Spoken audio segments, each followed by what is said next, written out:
আমাদের বাড়ির ঠিক সামনে এই একটা মাত্র পেয়ারা গাছ। আগে আরো অনেকগুলো গাছ ছিল, সেগুলো মরে গেছে। এই গাছটাই বর্তমানে এখন বেঁচে আছে। চলো আজকে পেয়ারা পাড়তে যাই সবাই মিলে।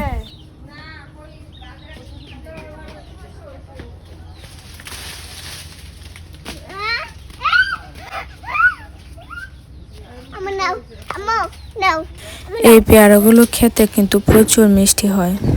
গাছে সবসময় রোদ লাগে, গাছে রোদ লাগলে এমনি ফল খেতে প্রচুর মিষ্টি হয়। ওই যে ওই যে ওই যে ওই যে ওই যে ওই যে সাদা একটা, ওই যে এটার উপরে, হ্যাঁ হ্যাঁ এটার উপরেটায় এটা বড়ইছে বড়ইছে, এটার বড়ি তো না, এটা ফাই ফুরাই গেছে গা। হয়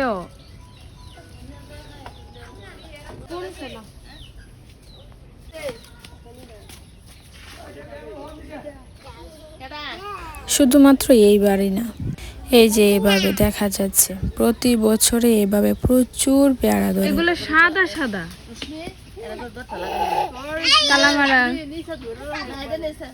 আমার মনে হয় রাস্তার পাশে গাছ হওয়াতে আল্লাহর রহমত সবকিছু এই গাছেই ঢেলে দেয়, যাতে সবাই মিলেমিশে খেতে পারা যায়। এই গাছটা রাস্তার পাশে হওয়াতে মানুষও খায়, প্রচুর মানুষে বলে না বলে এমনি পেরে নিয়ে যায়। আমরাও কিছু খাই, আর রাত্রে হলে কটায় পাখিগুলা খেয়ে। প্রতি বছরই এভাবে পেয়ারা ধরে। গাছটারে টানা বান্ধা দেয় না,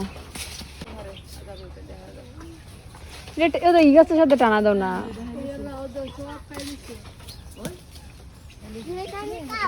রাতের বেলা সব খাইলায়,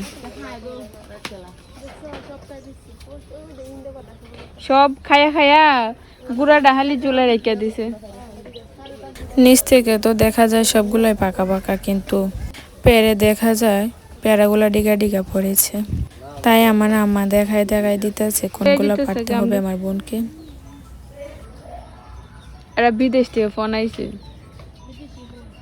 এটা হোয়াটসঅ্যাপে বাজতেছে। কতগুলো পেয়ারা ধরছে গাছে, হ্যাঁ কত সুন্দর লাগে।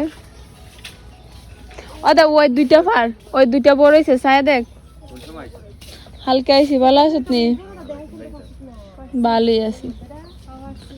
হালকা সন্ধ্যাবেলা আইসে দেখা গেছে না।